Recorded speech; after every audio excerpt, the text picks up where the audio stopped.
लेकिन टोंट मारते हुए कहती हैं कि यदि सती हम तुम्हारे स्थान पर होते तो कभी ना आते इतने अपमान में। सती महल में पहुंची, सबने सती को देखकर हीन दृष्टि से देखा, लेकिन जो उसकी माता थी, अब माँ तो माँ होती है, माँ ने सती को गले से लगाया, आ गई बेटी तुम, चलो चलो, अच्छा किया। सती उस यज्ञशाला में पहुंची जहां पर निर्माण किया गया था हवन का। देखा कि सबके लिए वहां पर स्थान था, सबके बैठने के लिए वहां पर स्थान था, लेकिन महादेव के लिए कोई स्थान नहीं था। देखा कि ऐसा ना हो कि कहीं ब्रह्मा विष्णु की सबसे ऊंचा आसन था, सबसे ऊंचा स्थान था, वहां पर दो ही कुर्सियां थी, विष्णु और ब्रह्मा के, लेकिन महादेव के लिए कुछ नहीं था। इधर दक्ष किसी से बातें कर रहा था,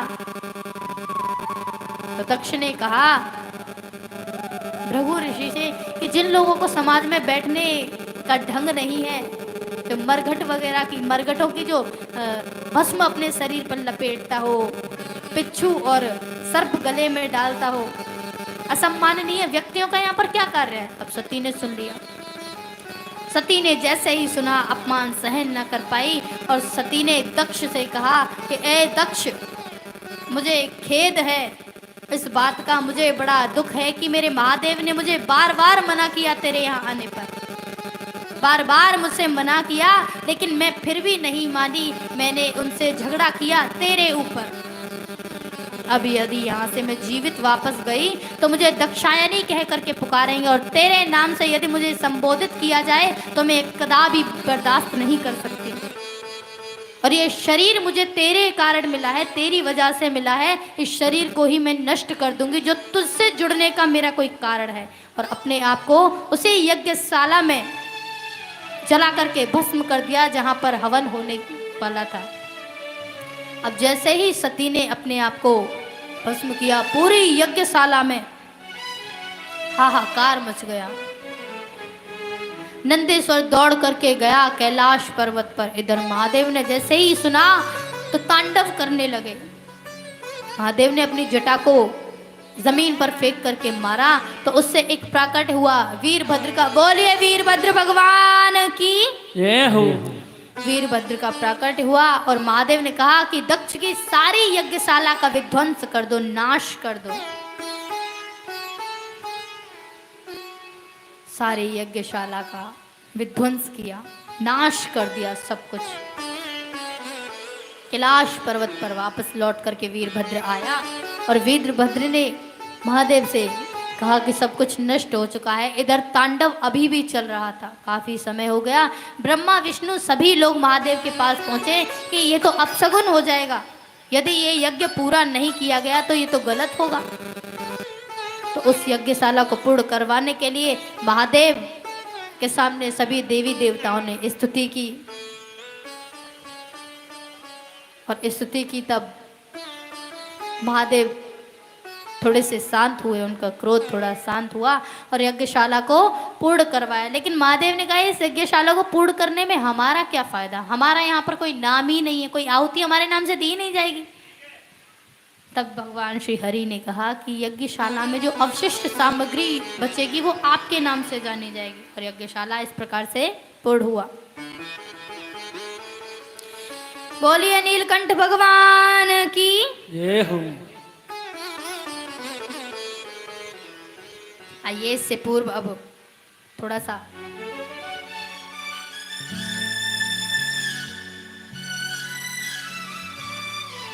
गीत का एक भजन गा करके आगे कथा में प्रवेश करेंगे।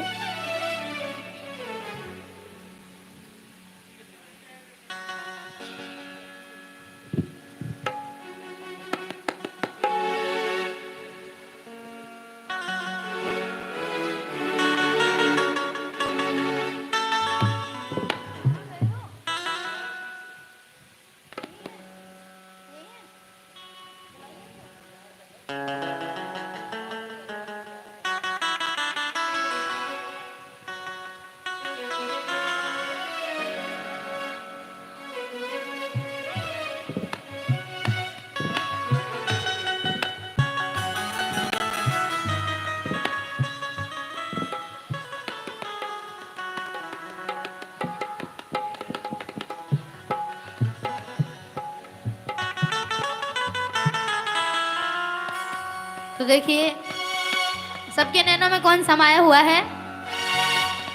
कौन समाया हुआ है? इस बार आप लोग को बोलना है कौन समाया है सबकी नैनों में? श्याम। सभी को अब नृत्य करना है। देखिए कथा पांडाल में नृत्य क्यों किया जाता है? क्यों? क्योंकि यदि कोई यहाँ पर आकर के नृत्य कर देता है ना तो कहा जाता है कि 84 लाख जो योनियां हैं फिर उनमें बार बार कभी पशु बन गए, कभी मनुष्य, कभी कीड़े बन गए, कभी कुछ बन गए, ऐसा नहीं होता। फिर एक बार यदि यहाँ पर नृत्य कर लिया तो 84 लाख योनियों में भटकने की जरूरत नहीं। सभी को खड़े होकर के नृत्य करना। बोलती तो नहीं है आप लोग, लेकिन नृत्य कर सकती हैं। कि नैनन में, नैनन में, अरे नैनन मेरी श्याम समाए गो, मोहे प्रेम को रोग लगाए गो। नैनन में जाम समाए गो, मोहे प्रेम को रोग लगाए गो। अरे नैनन मेरी श्याम समाए गो, मोहे प्रेम को रोग लगाए गो। नैनन में जाम समाए गो, मोहे प्रेम को रोग लगाए गो। मोहे प्रेम को रोग लगाए गो, जीजी मोहे प्रेम को रोग लगाए गो। प्रेम करो लगाए गो, जी मोहे प्रेम को रोग लगाए गो। अरे नैनन मेरी श्याम समाए गो, मोहे प्रेम को रोग लगाए गो। नैनन में जाम समाए गो, मोहे प्रेम को रोग लगाए गो।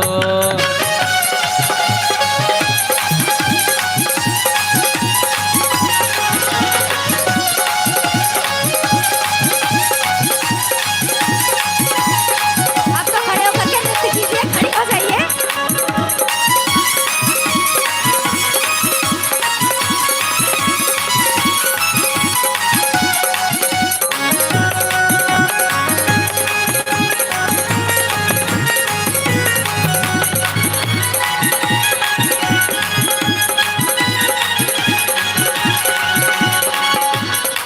देखिए ये गलत बात है आपकी।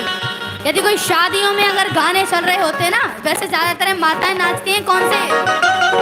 बॉलीवुड होते हैं, हॉलीवुड होते हैं, या फिर वो हरियाणवी होते हैं।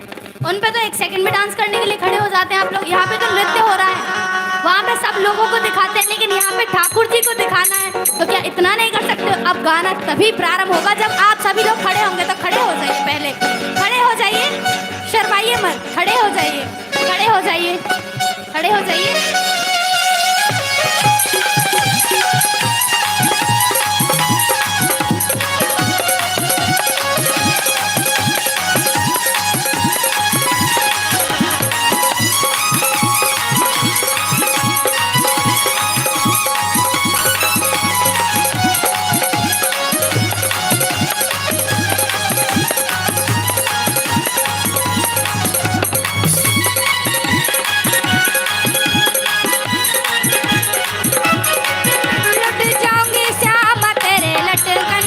लुट जाऊंगी श्याम तेरी लटकन पे, टिक जाऊंगी लाल तेरे मटकन पे, लुट जाऊंगी श्याम तेरी लटकन पे, हाँ लुट जाऊंगी श्याम तेरे लटकन पे, लुट जाऊंगी श्याम तेरी लटकन पे, टिक जाऊंगी लाल तेरे मटकन पे, लुट जाऊंगी श्याम तेरी लटकन पे।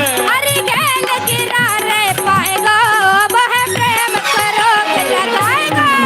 नैनन में जाम समाए गो, मोहे प्रेम को रोग लगाए गो। नैनन मेरी श्याम समाए गो, मोहे प्रेम करो के लगाए गो। नैनन में जाम समाए गो, मोहे प्रेम को रोग लगाए गो। नैनन में सगी, नैनन में सगी, नैनन में।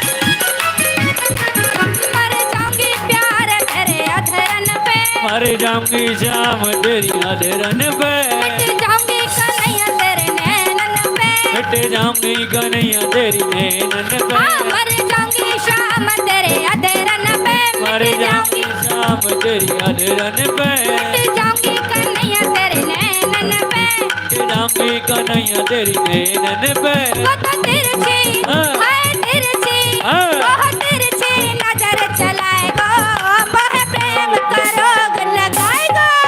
नैनन में जाम जमाएगो, मोह प्रेम का रोग लगाएगो। हाथ नैनन मेरी श्याम समाएगा, मोह प्रेम का रोग लगाएगा।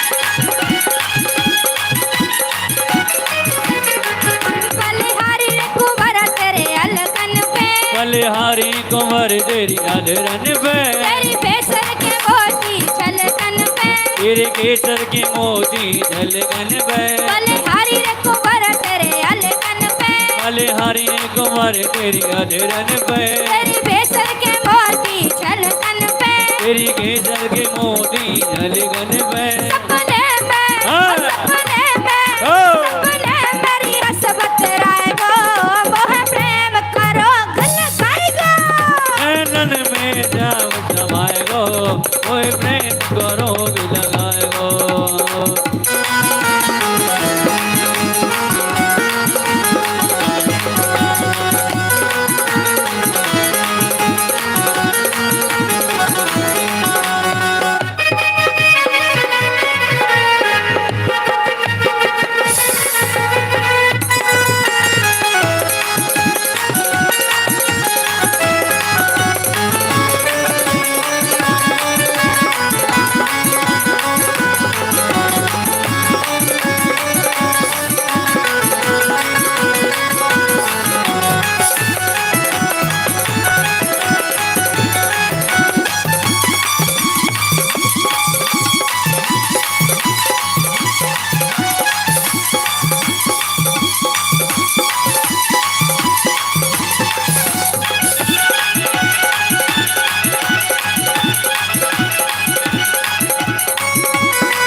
दीवाने भये सके सब ग्वाला, दीवाने वहे यज्ञ सब ग्वाला, पागल मोह प्यारो है नंद लाला, पागल मोह प्यारो नंदलाला, दीवाने भये सके सब ग्वाला, दीवाने वहे यज्ञ सब ग्वाला, पागल मोह प्यारो है नंद लाला। पागल मोह प्यारो नंदलाला। वो तो मधुर हाँ। वो तो मधुर हाँ। वो तो मधुर मधुर मुस्काएगो, मोह प्रेम का रोग लगाएगा। नैनन में जाम जमाएगो, मोह प्रेम का रोग लगाएगो। नैनन मेरी श्याम समाएगो, मोह प्रेम का रोग लगाएगो। नैनन में जाम जमाएगो, मोह प्रेम का रोग लगाएगो। कि मोह प्रेम का रोग लगाएगो, हाँ जी मोह प्रेम का रोग लगाएगो। प्रेम का रोग लगाएगो जी, मोह प्रेम का रोग लगाएगो। कि नैनन में श्याम समाएगो, मोह प्रेम का रोग लगाएगो। नैनन में जाम जमाएगो, मोह प्रेम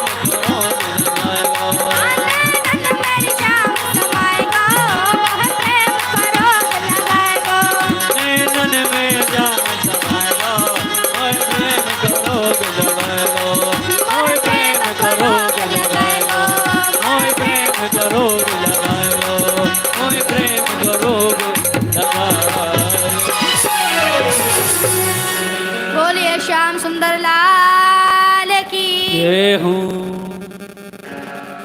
आज ज्यादा भक्तजन है ना, तो जोर से बोल रहा है, बोलिए वृंदावन बाके बिहारी लाल की।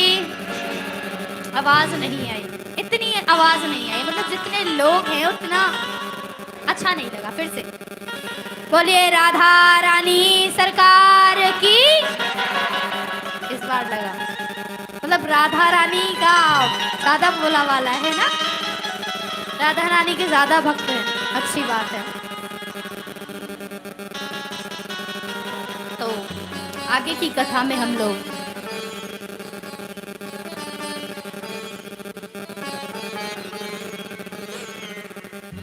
श्रवण करते हैं ध्रुव चरित्र। ध्रुव तारे के बारे में कौन कौन जानता है? हाथ ऊपर करिए, शर्माने वाली बात क्या है इसमें? ध्रुव तारे के बारे में कौन कौन जानता है? हाथ ऊपर करिए। आप ही जानते, आप नहीं जानते? अच्छा, वो आपने वो वाली बात सुनी है? एक मतलब बचपन में, हम लोग भी बचपन में ही सुनते थे, हमारी मम्मी बोलती थी, माता जी जो हैं वो बोलती थी कि ऐसे ही जब छोटे थे तब बताती थी कि एक तारा टूटता है। हम पूछते थे ये क्या है, तो बताती थी एक तारा टूटता है, उससे कोई विश मांगो ना तो वो पूरी हो जाती है, लेकिन वो आंखों के सामने होना चाहिए, तब तक मांग लो। आप लोगों ने भी सुना है क्या ये सब? तो उसी को ध्रुव तारा बोलते हैं। तो ये तो हो गया आकुति, देवहूति और प्रसूति के बारे में हम लोगों ने सुन लिया। सबसे छोटी थी प्रसूति, उनकी बेटी सती। अब तो जो मनु और शत्रुपा के 5 पुत्र हुए थे, 3 बेटी और 2 पुत्र, ठीक है। तो 2 पुत्र जो थे उनमें से बड़े बेटे का नाम था उत्तानपाद। उत्तानपाद की 2 रानियां थी, 2 पत्नियां थी। बड़ी पत्नी का नाम था सुनीति और छोटी का नाम था सुरुचि। राधे राधे।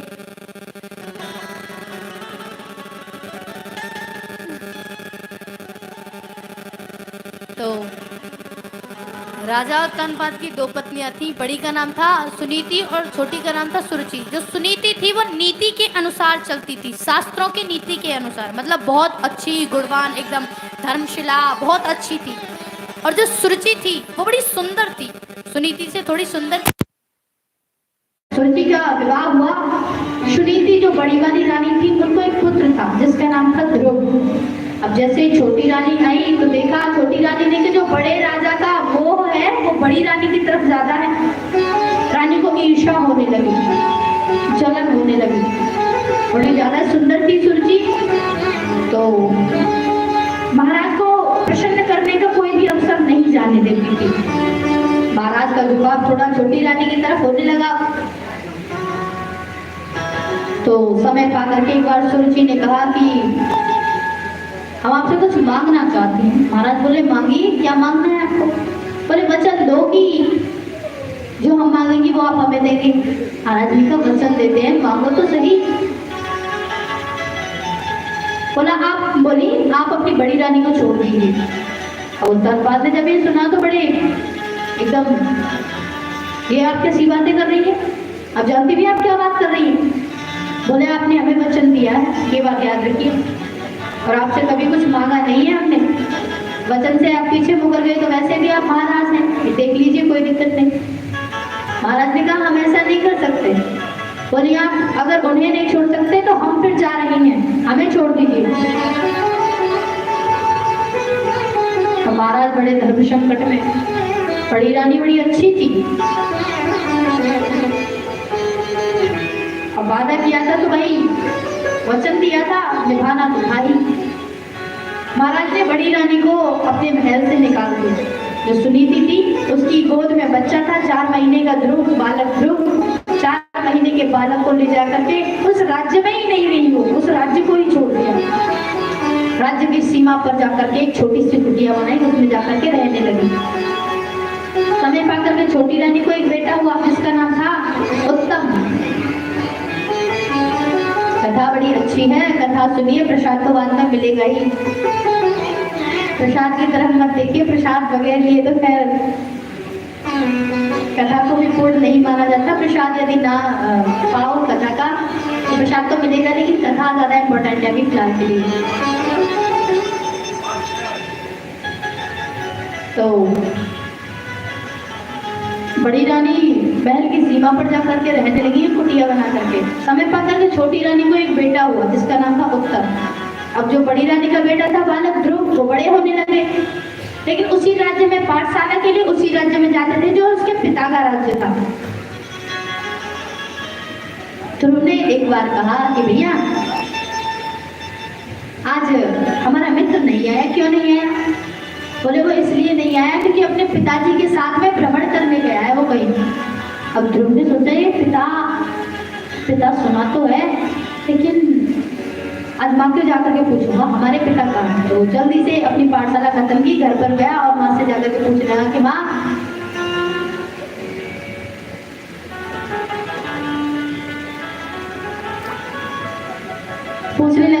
हमारे पिता कौन है, कहाँ है हमारे पिता। तो सुनीति ने देखो, अगर अब की कोई माँ होती तो वो पता है क्या बोलती कि बेटा जब तू 4 महीने का था ना, तेरे पिता ने दूसरी रानी के कहने पर हमें निकाल दिया था महल से। तेरे पिता बहुत बेकार है। मतलब ये जो सौतेली माँ है ना, वो तो और भी ज्यादा बेकार है, हम लोग यही बोलते हैं ना। लेकिन रानी सुनीति ने ऐसा कुछ भी नहीं किया। सुनीति ने कहा कि यदि अभी इसको मैंने बताया इस सब बात के बारे में, तो इसके मन में बदले की भावना पैदा हो जाएगी और इसका मन ढंग से डगमगा जाएगा, ठीक नहीं।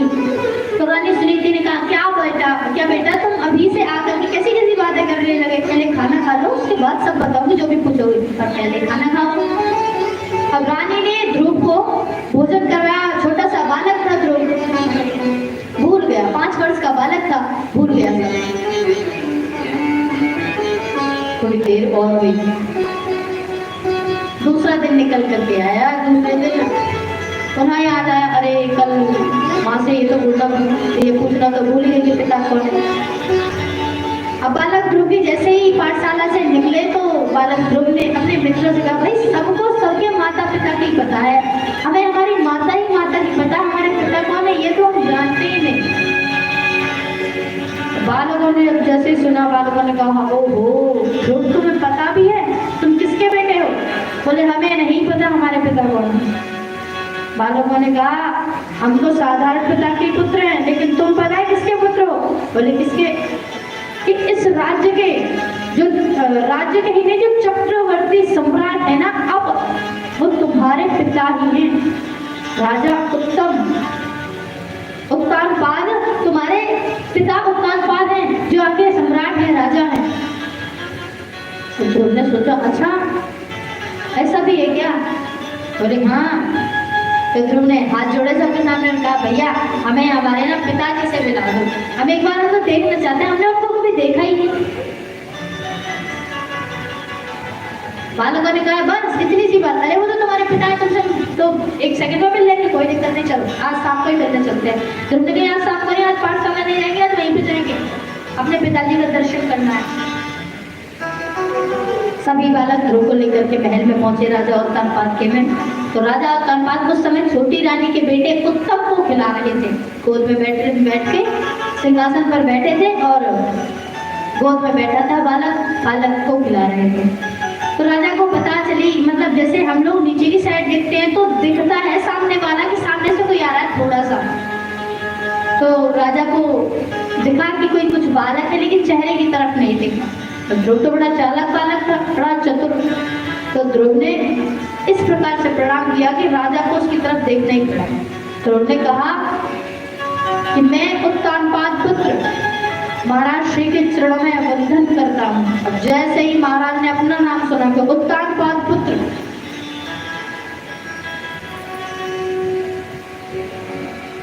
महाराज ने नाम सुना तो देखा एकदम से, और छोटे बालक को नीचे गोद से उतार करके जब पिता या फिर माता जब अपने बालक को थोड़े समय बाद देखते तो वात्सल्य उमड़ता है ना बालक को देख करके। उसी प्रकार से उत्तानपाद ध्रुव को देख करके उसको अपने अंकों में भर लिया। अब ये बात सेवक ने जाकर के छोटी रानी को बता दी। कि बड़ी रानी का पुत्र यहाँ पर आया है और इस प्रकार से महाराज इसको खिला रहे हैं। छोटी रानी ने जैसे सुना आवेश में भर करके आई और राजा के हाथ में गोद में बैठा था तो हाथ पकड़ के जमीन पर खींच करके पटक दिया। आज ध्रुव जमीन पर गिर गया। रानी ने कटु वचन बोलना प्रारंभ कर दिया, है तेरी औकात क्या है, कौन है तू? तो मैं मानती हूँ तू महाराज का पुत्र है, लेकिन तू क्या चाहता है ये सिंहासन तुझे मिल जाए? बालक ध्रुव ने कहा कि माँ ऐसा आप क्यों ऐसे क्यों बोल रही है? मैंने कभी सिंहासन के बारे में कोई बात की ही नहीं। मैं तो ये तक नहीं जानता था कि मेरे पिता कौन है। मैं तो बस दर्शन करने के लिए आया हूँ। रानी ने कहा जैसी तेरी माँ दिखावा करती थी ना वैसा ही तू दिखावा करता है। ढोंग करने में तो दोनों माँ बेटे एक जैसे हो। ध्रुव ने कहा कि माँ आप मुझे जो भी बोलना है बोलिए, लेकिन मेरी माँ के बारे में कुछ मत बोलिए। अरे बोलूं कैसे ना तेरी माँ के बारे में? ध्रुव ने कहा एक बात बताइए, मुझे मेरे पिता की गोद में बैठने के लिए क्या करना पड़ेगा? छोटी रानी ने कहा यदि तुझे तेरे पिता की गोद में बैठना है तो पहले जा और जाकर के जंगल में तपस्या कर। और तपस्या करने के बाद जब भगवान प्रसन्न होंगे और प्रसन्न होकर के तुझसे कहेंगे कि वर मांग, तो वर मांगना कि मैं इस जीवन को त्याग दूं और अगले जन्म में मैं छोटी रानी के गर्भ से पैदा हूं, तब तुझे इस सिंहासन पर और इस अपने पिता की गोद में बैठने का अवसर मिलेगा। जा यहाँ से निकल जा और कहीं जाकर के मर जाना डूब करके, वापस शक्ल मत दिखाना। उसने ध्रुव ने कहा कि मेरा अपराध क्या है ये तो बताइए। बोली बेटे तेरा अपराध नहीं, तेरा जन्म उस अभागन की कोख से हुआ है ना, उसकी कुक्षी से हुआ है, ये तेरा अपराध है। अब तो ध्रुव से रहा नहीं गया। जब उसकी माँ के बारे में कहा तो ध्रुव जैसे किसी सर्प पर डंडे मार दिए जाए और जैसे लंबी लंबी फुसकारें सब लेने लगता है, उस प्रकार से ध्रुव रोते हुए वहां से बाहर निकल करके अपने माँ की कुटिया में जाने लगा। और ध्रुव इतनी जोर से रोए, माँ के समक्ष पहुंचा तो बोलना चाहे लेकिन अपनी सिसकियों की वजह से कुछ बोल न पाए, इतना रोए। तो माँ ने कहा क्या हुआ? उसके जो मित्र थे सभी गए। उसने कहा क्या हुआ बेटा? तब सभी मित्रों ने बात कह सुनाई कि इस प्रकार से बड़ी छोटी रानी ने इस प्रकार से महल से बाहर निकाल दिया। सभी बच्चे घर चले गए। ध्रुव ने कहा माँ की ऐसा कौन सा अपराध आपने किया जिससे आपको पिताजी ने महल से बाहर निकाल दिया? रानी ने कहा बेटा अभी तुम्हारी ये सब जानने की उम्र नहीं है। ध्रुव ने कहा छोटी माँ ने बहुत बुरा बुरा कहा आपके बारे में। बोले क्या कहा? कि कहा कि तुम अभागन हो, तुम्हारी कोख से मेरा जन्म हुआ है, इसलिए मेरा बस यही अपराध है कि आपकी कोख से मेरा जन्म हुआ है। सुनीति ने कहा कि बेटा देखो अगर आज भी कोई माँ होती ना वो बोलती अच्छा ऐसे कहिए चले मैं देखूंगी, बाकी जी हिम्मत तो ऐसे कह दें क्योंकि हम लोग तो। लेकिन सुनीति ने सोचा कि सही नहीं, इसे बदले की ओर धकेलना। तो सुनीति ने बात को संभालते हुए कहा बेटा तो मैंने तुझसे कब कहा है कि मैं बड़ी भाग्यशाली नहीं हूँ, अभागन ही तो हूँ। जो माँ अपने पुत्र को अपने पति के बारे में ना बता पाए, उसके पिता के बारे में ना बता पाए, उससे बड़ी अभागन कौन होगी? और धन्य है तेरी छोटी माँ के लिए, भाग्यशाली नहीं तो वो है, क्योंकि मैं तो तुझे जगत पिता से नहीं मिला पाई, लेकिन उसने तो तुझे परम जगत पिता के बारे में बता दिया। मैं तो तुझे सांसारिक पिता से ही नहीं मिला पाई। अब ध्रुव के मन में बड़ा वैराग्य जागा। ध्रुव ने कहा ठीक है, अब सांसारिक पिता से तो हम मिल लिए, ये बताइए जगत पिता कहाँ मिलते हैं?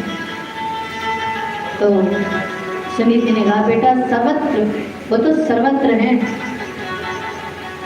सब जगह हैं, बस देखने का दृष्टिकोण होना चाहिए।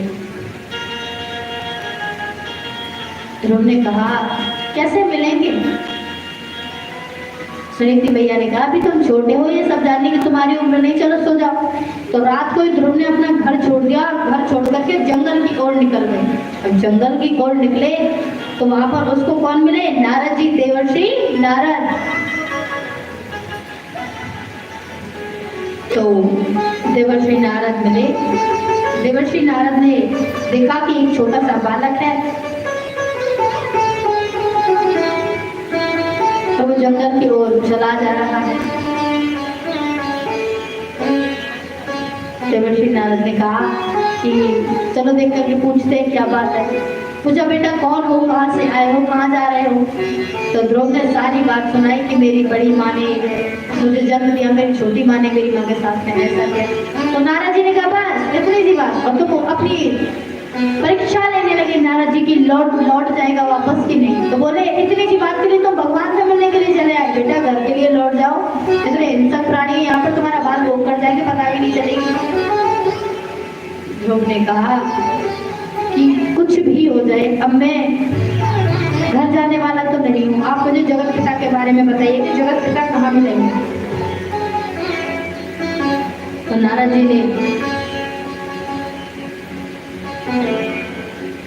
जी ने कहा कि बेटा ओम नमो भगवते वासुदेवाय मंत्र का केवल जाप करना तुम। इस मंत्र से कई बड़े बड़े भक्तों को भगवान का साक्षात हुआ है, दर्शन हुआ है। और भगवान को भगवान के रूप में अगर बुलाओगे ना तो थोड़ा विलंब करेंगे, लेकिन दीवाना मस्ताना बन के उनको याद करना, तुरंत आएंगे।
आगे की माताओं ने सभी ने जैसे किया, पीछे वाली माताएं सभी खड़ी हो जाए, सभी ऐसे इस वाले बदल तो सभी नृत्य कर सकते हैं, तो खड़े हो जाइए, खड़े हो जाइए।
दीवानी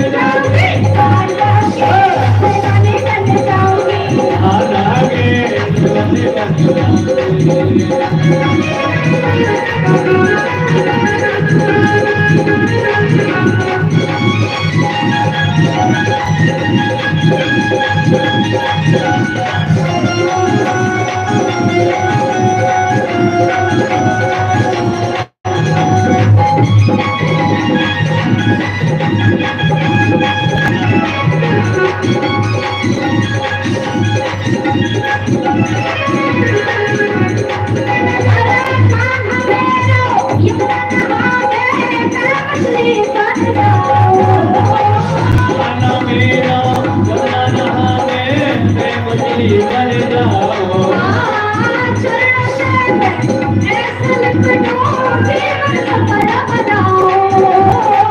चरण में ऐसी लिपटूं जीवन सफल बनाऊं। भक्तानी बन जाऊंगी, भक्तानी बन जाऊंगी।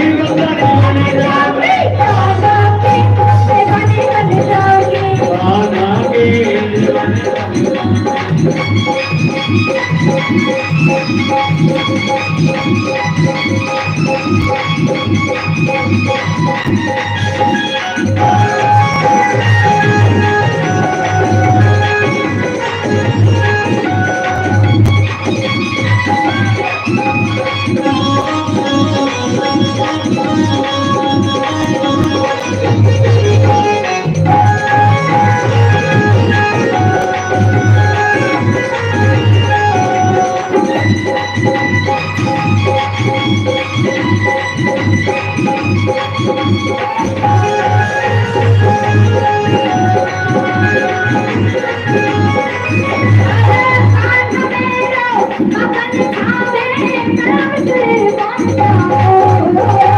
आना मेरा मातर भावे मैं मिश्री बन जाऊं।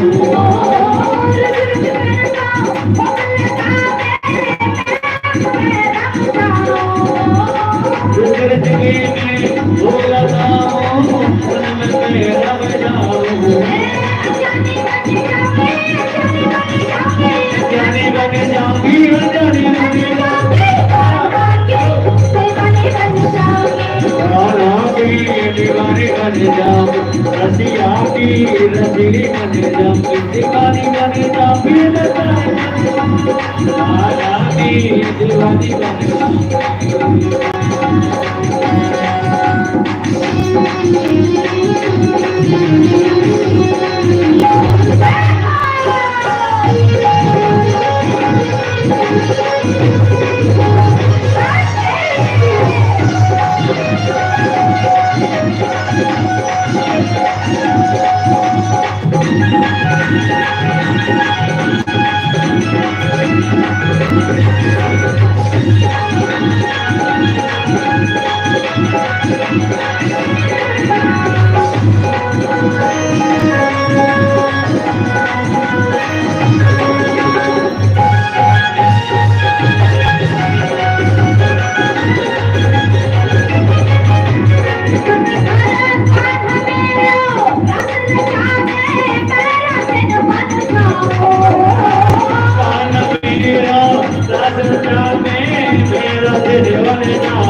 भजन था नहीं अच्छा लगा? जोर से बोला है, बोलिए श्याम सुंदर भगवान की। नहीं अच्छा लगा? जोर से बोलना है, बोलिए राधा रानी सरकार की। देखिए राधे रानी के भक्त तो बहुत है, ठाकुर जी का नाम लेके तो गला बैठ ही जाता है। तो ध्रुव जी को श्री भगवान ने दर्शन दिए। भगवान हरि ने जब दर्शन दिए तो कहा मांगो, क्या मांगना चाहते हो। अब तो ध्रुव ने कहा कुछ नहीं चाहिए, जब मांगना होगा तब मांग लेंगे, ऐसे नहीं, मांगो क्या मांगना है। कुछ नहीं मांगा, लेकिन श्री हरि ने स्वयं दिया। 36,000 वर्षों तक अपने पिता के सिंहासन पर राज्य करो तथा तुम्हारे 36,000 वर्ष पूर्ण होने के बाद में तुम्हारे लिए हमने ध्रुव लोक का निर्माण किया है। ध्रुव जी ने इसी प्रकार 36 वर्ष तक राज्य किया और श्री ठाकुर जी के लोक को पधार गए। इन्हीं के वंश में हुए हैं प्राचीन वरय।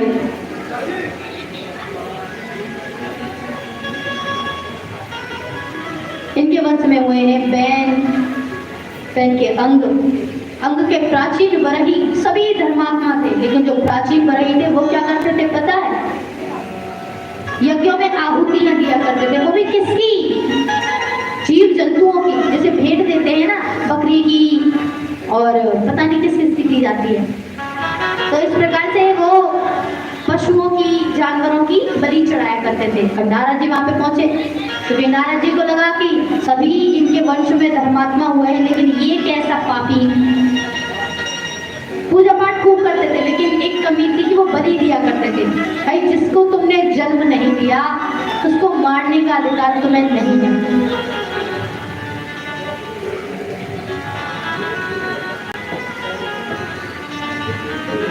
मांस का सेवन करना। प्रश्न उठता है मांस के सेवन करने पर, ग्रहण करने पर। क्या खाते हैं? मांस। सही बात है क्या? किसी दूसरे जीव का मांस खाना सही है क्या? सही है? क्वेश्चंस का आंसर दिया कीजिए। कथा सुनने के लिए बैठे हैं ना, तो बताया कीजिए क्या पशु पक्षियों का मांस खाना सही बात है? सही बात है? इधर आपके लिए सही है?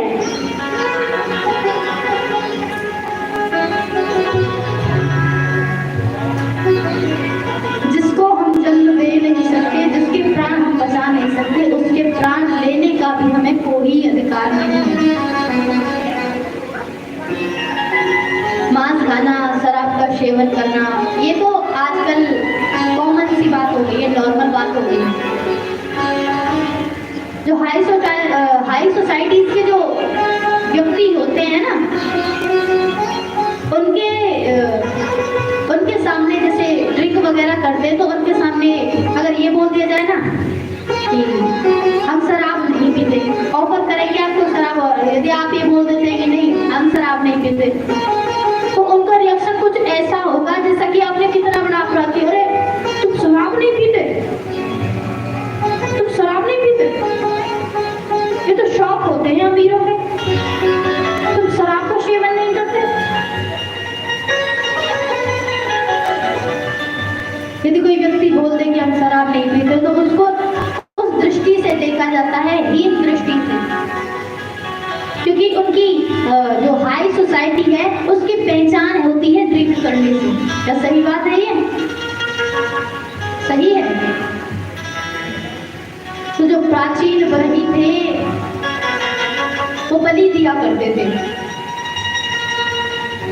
पशुओं की बलि। नारद जी पहुंचे, नारद जी पहुंच करके वहां पर नारद जी ने कहा ऊपर देखो। ऊपर देखा तो क्या देखते हैं कि जितने पशुओं की बलि दे चुका है प्राचीन वरही, वो सब पशु उसको आंखें फाड़ फाड़ कर निकाल कर देख रहे हैं।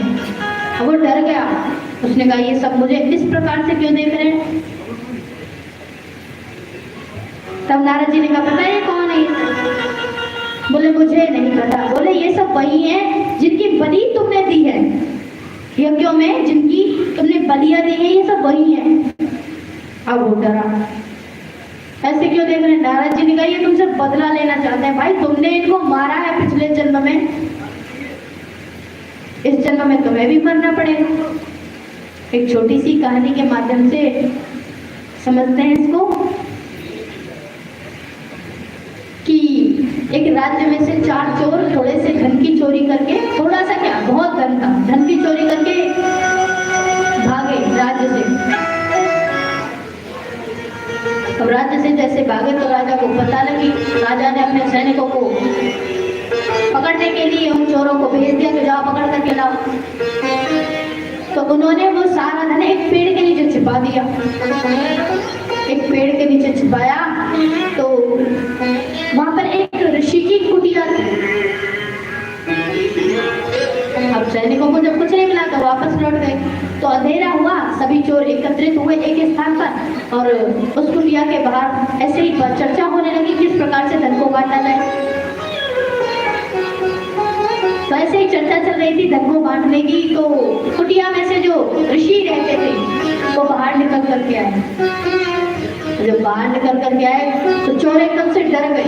क्यों डर गए? कि कहीं ऐसा ना हो कि इन्होंने हमारी सारी बातें सुन ली हो। लगता है इस ऋषि ने सारी बातें हमारी सुन ली, अब तो इसको मारना पड़ेगा।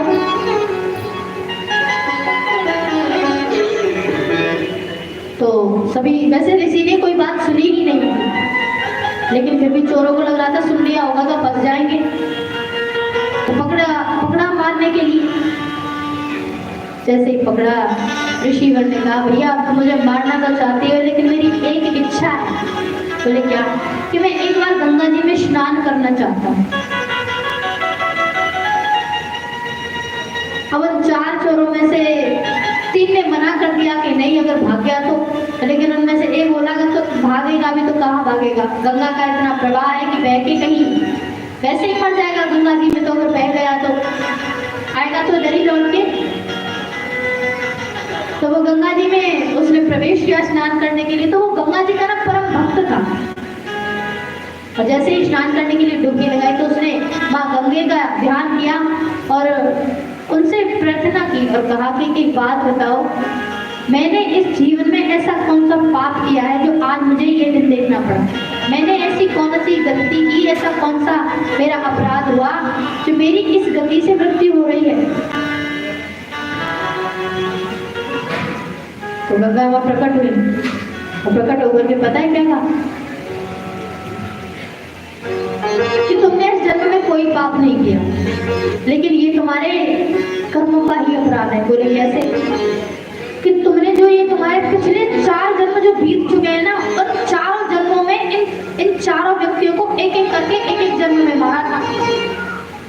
लेकिन तुम मेरे भक्त हो, तुमने इतनी पूजा पाठ इतनी तपस्या की है मेरी, इस वजह से मैंने इन चारों को एक ही जन्म में मिला दिया ताकि इनका एक ही बार में बदला पूरा हो सके, वरना तुम्हें 4 अलग अलग जन्म लेकर 4 बार मरना पड़ता। अब तो ऋषि खुश हो गया, गंगा जी में से बाहर निकल कर गया, बोला अब तुम मुझे मार दो। खुश हुआ, हंस करके कहा भैया लो मैं आ गया तुम्हारे सामने, मुझे मार दो, मैं खड़ा हूँ तुम्हारे सामने। अब चोर बोले अभी थोड़ी देर पहले जब गंगा जी में गया था तो बड़ा घबराया हुआ था, बड़ा परेशान था, लेकिन एकदम से स्नान कर गया, इसको ऐसा क्या हो गया? चोरों ने कहा भैया बाबा एक बात बताओ कि अभी जब गए थे तो बड़े परेशान थे, लेकिन अब? बाबा ने कहा कि नहीं कुछ नहीं, तुम मार दो बस, हमें जो भी तुम्हें अभी बोल रहे थे ना मार दो तो मार दो। चोरों ने कहा नहीं पहले बताइए, आप तो ऐसे अपनी मृत्यु को देख करके कितना भी कोई अभय व्यक्ति हो लेकिन उसको भी भय लगने लगता है, आप ऐसे कैसे? बताइए। उनमें से एक बोला बता दीजिए बाबा ऐसा क्यों? सब साधु जो थे, सब थे, ऋषि थे, उन्होंने सारी कथा सारी कहानी उनको सुनाई कि मैंने पिछले 4 जन्मों में तुम चारों को एक एक करके मारा था और मैं गंगा जी का, माँ गंगे का परम भक्त हूँ, इसलिए इसी जन्म में तुम चारों को एक जगह एकत्रित किया। मुझे इसी जन्म में यदि तुम मार दोगे तो तुम चारों को बदला पूरा हो जाएगा। अब तो चोरों का हृदय परिवर्तन हुआ। चोरों ने कहा यदि ऐसी बात है तो हम आपको नहीं मारेंगे। अब ऋषि उनके पीछे पीछे पड़ गए, कुर्ते पकड़ के चिपट के, नहीं मारो मुझे, मारना तो तुम्हें पड़ेगा, मारो पहले मुझे। चोरों ने कह रहे बाबा आपको पीछे लग रहा, नाम मारो जा, नहीं जा।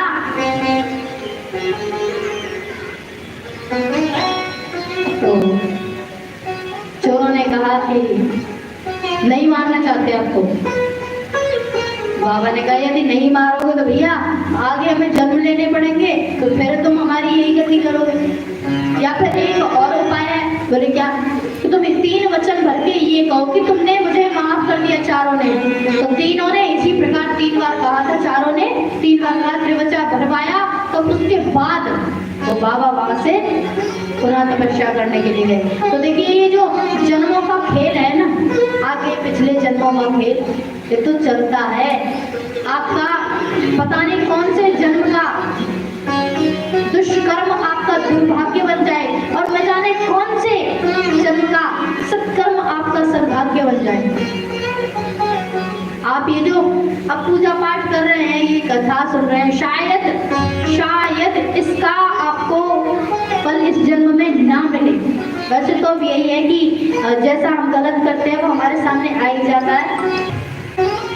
जैसे आपने तप किया, तब के प्रभाव से शायद भगवान इस जन्म में ना मिले, लेकिन अगले जन्म में आपका तप करना सिद्ध होगा। अब तब क्या आप मेरे लिए कर रहे हैं? नहीं। कथा सुनने आ रहे हैं तो क्या मेरा इसमें कोई हित है? आप जो कथा सुनेंगे उससे मुझे कोई फायदा है? बताइए।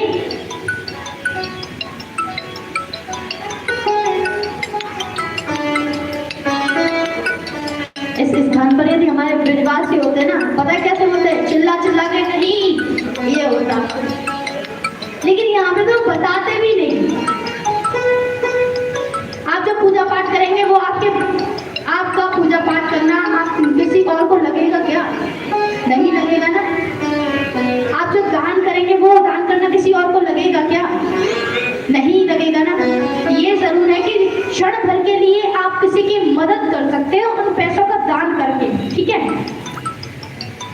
अब कोई बोले कि भैया अगले जन्म में तो हमें याद भी नहीं रहेगा, कैसे प्रमाणित करेंगे आपकी दान करना हमारा सिद्ध होगा, तब करना हमारा सिद्ध होगा? तो देखिए जो ये बोलते हैं ना तो भाई हमारा जन्म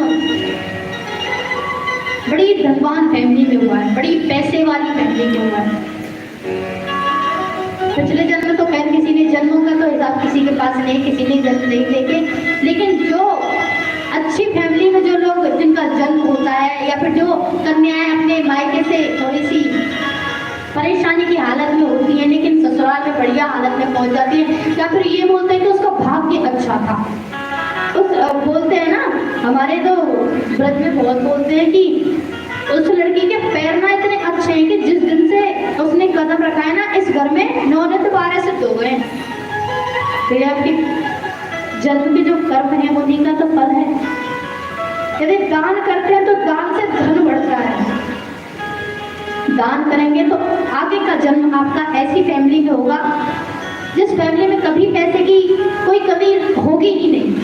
तब करेंगे तो अभी आपके घर का वातावरण कैसा भी हो, आगे कभी आपके घर का वातावरण ऐसा मिलेगा अगले जन्म में जिस घर में भक्ति का माहौल ज्यादा हो उस घर में।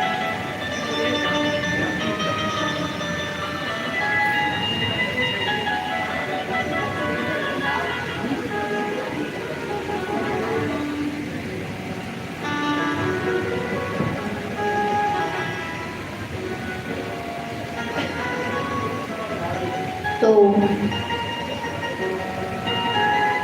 प्राचीन वरई ने क्या कहा, अब क्या किया जाए? तब नारद जी ने कहा कि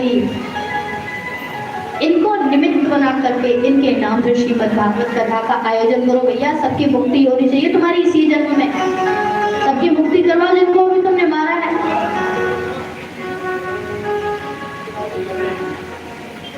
तो देखिए तब प्राचीन बरही ने श्रीमद् भागवत कथा का आयोजन करवाया और सभी की मुक्ति करवाई, सभी पशुओं की। आगे की कथा में प्रहलाद चरित्र है। प्रहलाद के पावन वंश में प्रहलाद जी हिरण्यकश्यप के पुत्र थे, सबको पता है। हिरण्यकश्यप का नाम नहीं लेते थे, भगवान श्री हरि के अनन्य भक्त थे। तो हिरण्यकश्यप ने अनेक प्रयत्न किए प्रहलाद को मरवाने के, लेकिन जाको राखे साइया मार सके ना कोई। अनेक प्रयत्न किए, प्रयास किए, कोशिश की, लेकिन कुछ नहीं। जो होलिका दहन होता है, प्रहलाद की बुआ थी होलिका, हिरण्यकश्यप ने बुलाया था प्रहलाद को जलवाने के लिए, लेकिन भगवान ने ऐसी कृपा की कि उसके पास एक दुपट्टा था। उस दुपट्टे को यदि कोई अग्नि में बैठकर ओढ़ करके बैठ जाए तो जिसने उसको धारण कर रखा होगा वो नहीं जलेगा, बाकी दूसरा जल जाएगा। उड़ करके प्रहलाद पर आ गया, प्रहलाद बच गया। जहरीले सर्पों से कटवाया, पहाड़ों से गिराया, तीरों की बरसात की, बाणों की बरसात की, भूखे प्यासे रखा, लेकिन कुछ नहीं कर पाया। अंत में श्री ठाकुर जी ने नरसिंह अवतार लेकर के प्रहलाद का उद्धार किया, हिरण्यकश्यप का उद्धार किया प्रहलाद के कहने पर। बोलिए नरसिंह भगवान की। इन्हीं के पावन वंश में हुए हैं बलि, राजा बलि। बलि दैत्यों के सम्राट थे, स्वर्ग का सिंहासन चाहते थे।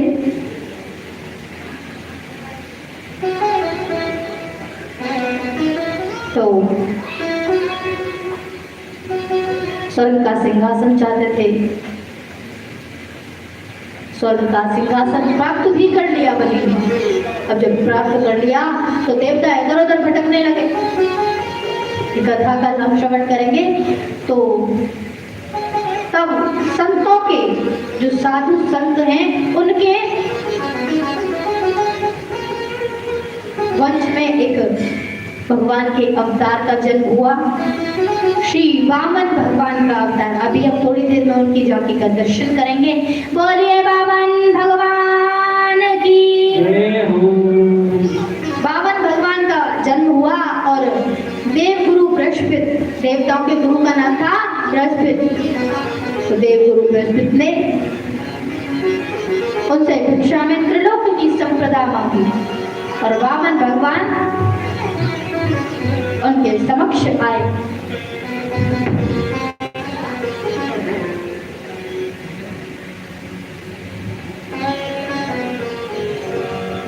वामन भगवान, उनका नाम वामन क्यों था? क्योंकि वो वामन अंगुल के एकदम छोटे से, बैने से एकदम बड़े सुंदर, बड़े प्यारे, हाथ में छोटा सा कमंडलू,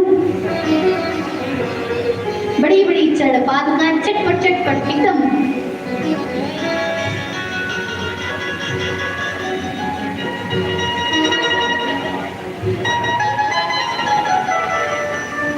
हमारे वामन भगवान कहाँ हुए भैया?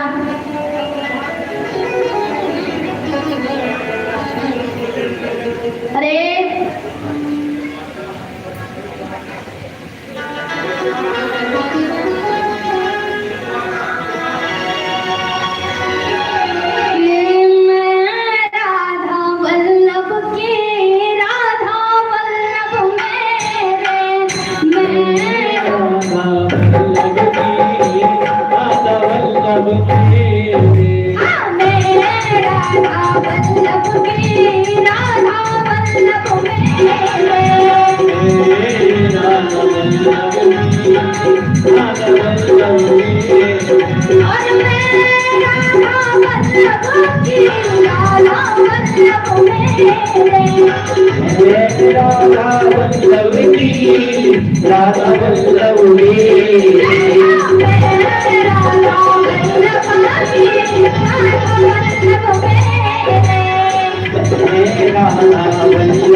आइए सभी को भजन पूजन करें बात भगवान का मेरे परिचित जी आए उसके बाद गाड़ी वाले सभी लोग आए पूजन करें सभी लोग बात भगवान का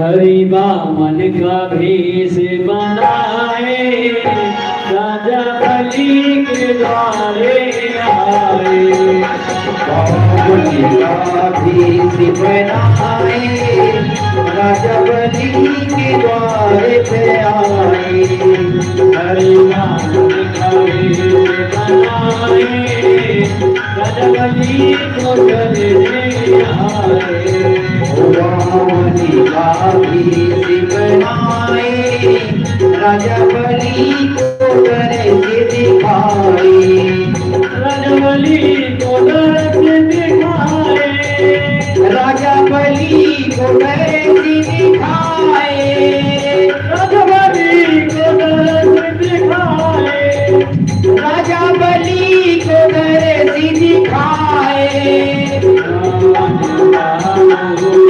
राधे राजा बलि के द्वारे आए बावली का भेष बनाए राजा बलि के द्वारे आए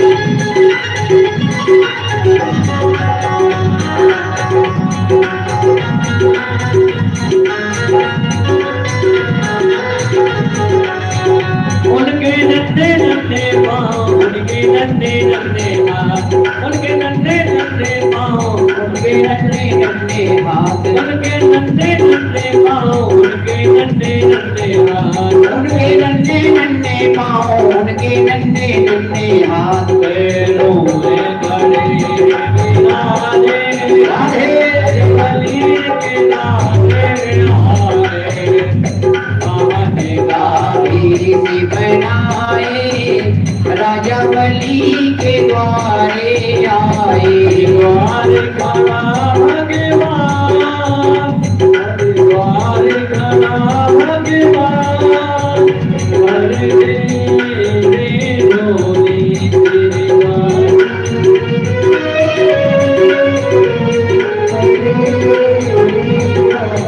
द्वार खड़ा भगवान भर दे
मल्लिकाधीश बनाए, राजा बलि के द्वारे आए।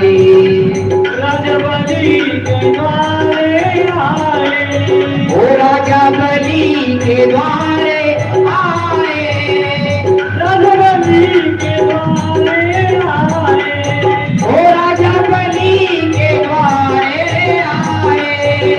हरिवान का वेश बनाए, राधे बलि के द्वारे आए। उमा मल्लिकाधीश बनाए, राजा बलि के द्वारे आए।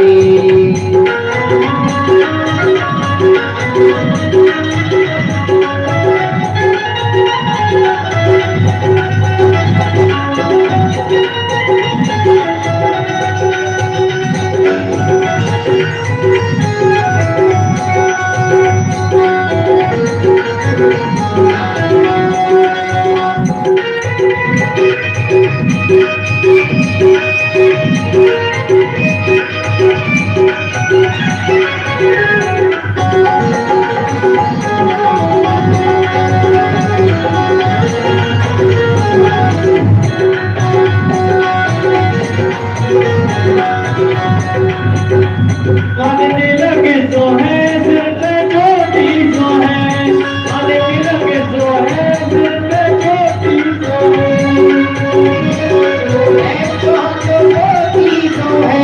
काले तिलक सो है, सिर पे चोटी सो है, काले तिलक सो है, सिर पे चोटी सो है। हाथों में कमर दबाए, बलि राजा के द्वारे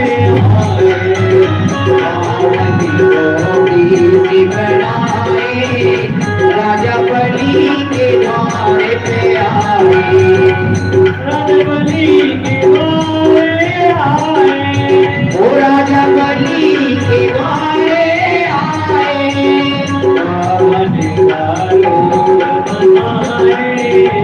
बलि राजा के द्वारे आए। उमा मल्लिकाधीश बनाए, राजा बलि के द्वारे पे आए।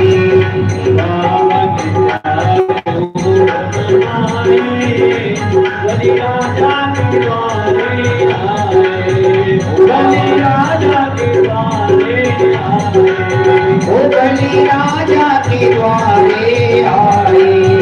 बलि राजा के द्वारे आए।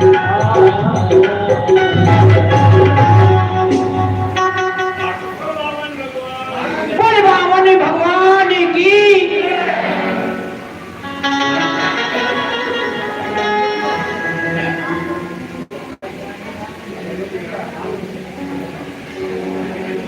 बोलिए वामन भगवान की।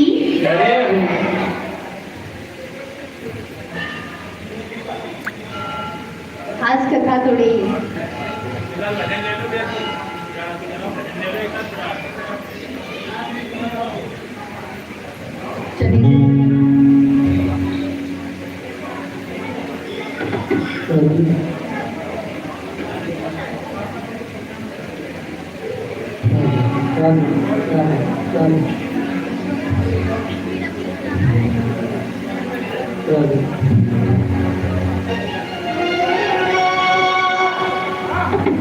कितने बाल बड़े घुंघराले, जो बादल कारे कारे।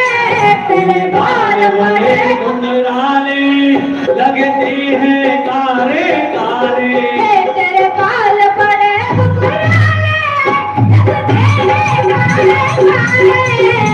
कारे बड़े घुंघराले लगते हैं प्यारे प्यारे। कारे बड़े घुंघराले लगते हैं कारे कारे।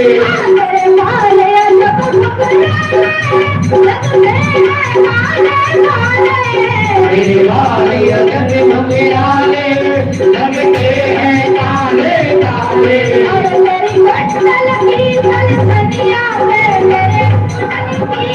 कनिया में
जाल अजब मत वाली लगती है प्यारी प्यारी तेरी चाल अजब मत वाली लगती है प्यारी प्यारी तेरी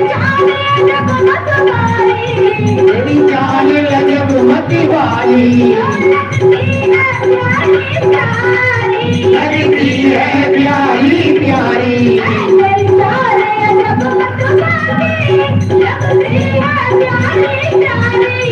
तेरी चाल अजब मत वाली लगती है प्यारी प्यारी मधुर मधुर में गनिया में मधुर मधुर में गनिया में बलिहार प्यारी हो बलिहार प्यारी हो बलिहार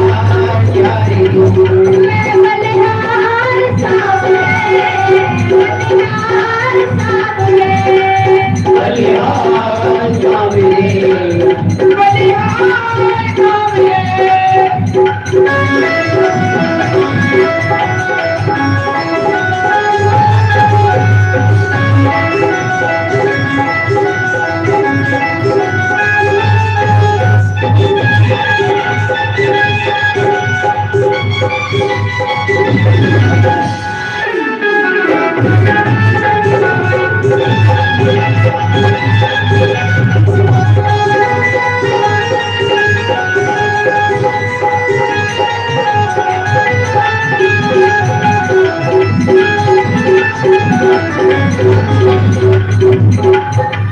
और किस चीज पर? पहले दोनों हाथों को उठाइए, मस्ती में भजन को झूम करके गाइए। हाथों को उठाइए, पहले उठाइए हाथों को, दोनों हाथों को। किस चीज पे पागल है हम? क्या तेरी चुटवनिया पे, तेरी दुनिया में तेरी दुनिया में तेरी दुनिया में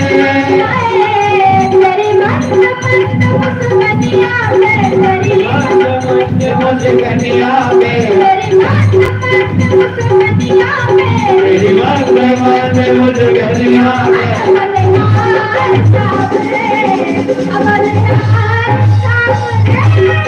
बलिहार सावरे बलिहार सावरे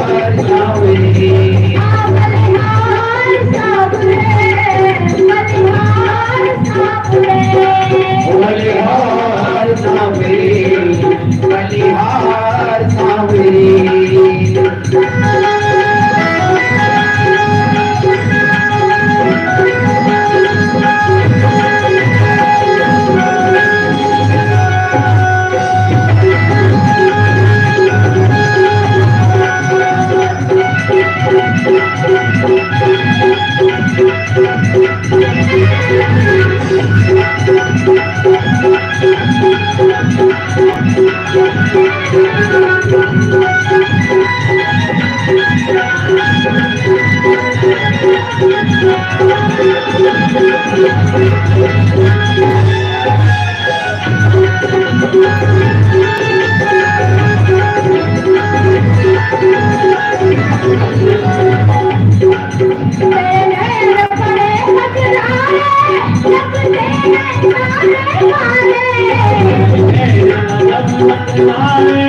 लगते हैं प्यारे प्यारे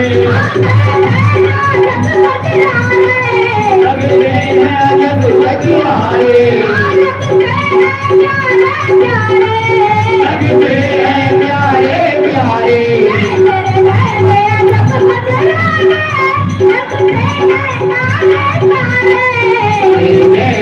जब लगियारे लगते हैं प्यारे प्यारे प्यारी सी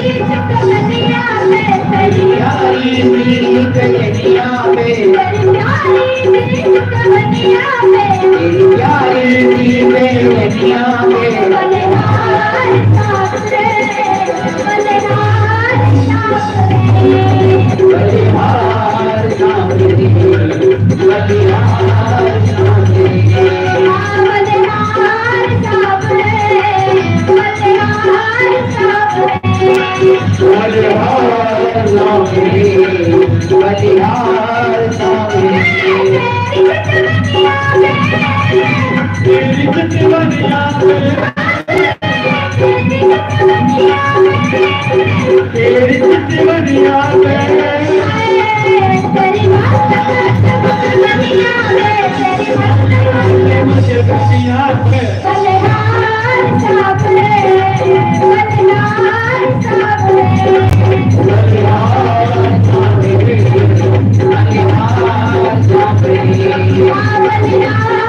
बलिहार स्वामी बलिहार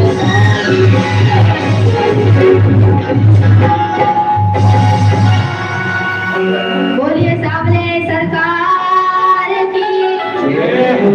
जय जय श्री राधे। राधे।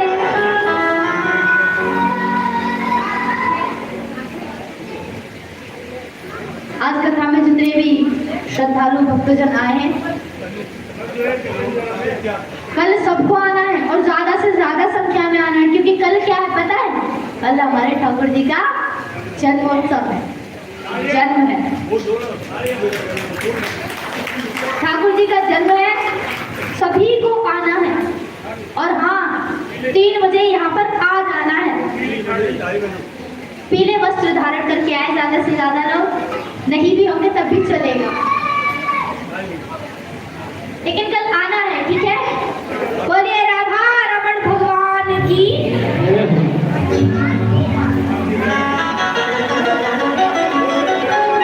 आरती के लिए खड़े हो जाइए।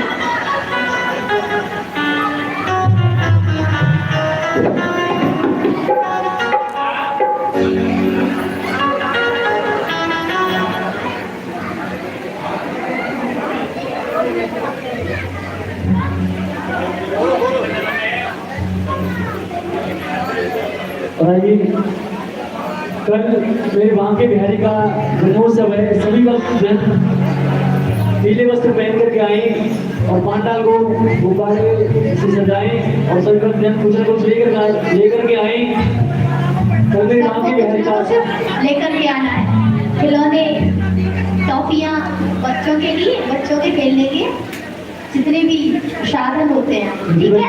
जैसे बच्चों को कुछ ना कुछ गिफ्ट देते हैं ना, तो ऐसे आरती के साथ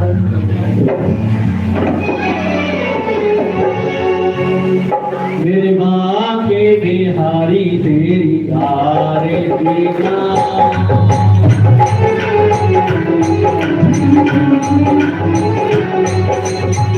आरती गाऊं जाने आप गोरे जाऊं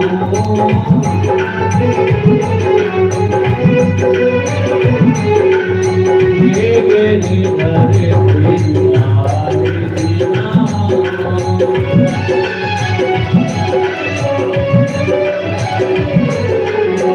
भोले मोगोटे तेरे जीत पैसों है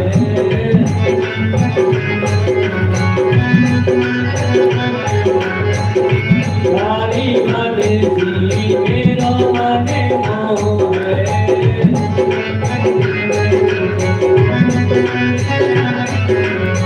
ये गौरे सभी गाड़ी नाली जाओ फिर मांगे बिहारी तेरी आरती गाओ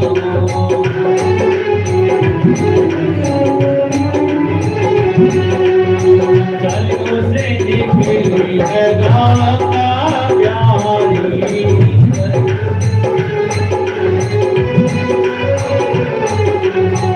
जिसने सारी दुनिया है तारी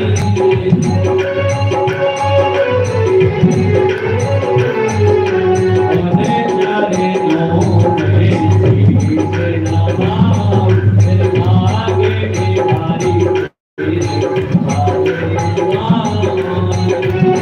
बिहारी तेरी आरती गाऊं व्यासी दास के नादिया पे हो व्यासी दास के नादिया पे हो सुख दुख जीवन प्यारे साथ आपने हो सुख दुख जीवन प्यारे नाते आप हो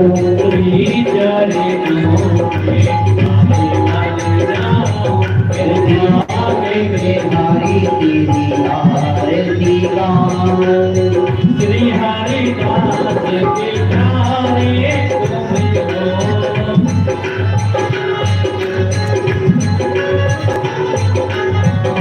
तेरे मोहन जीवन धन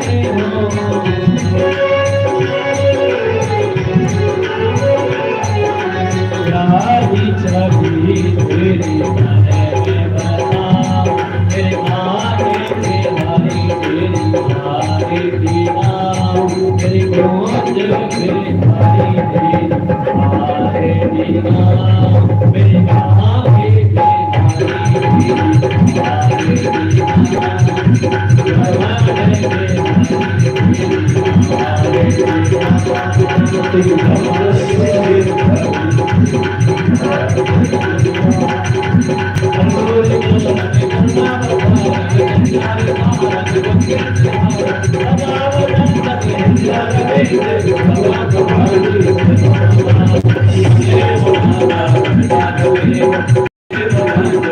तमेव वेदा तमेव तमेव सर्वं देव तमेव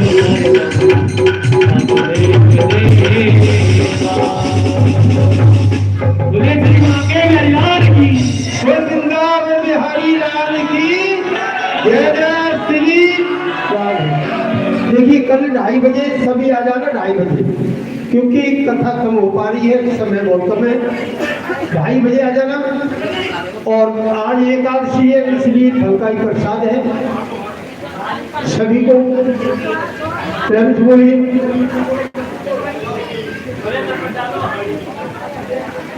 ओम हरि ओम जगने जग में जन देवाय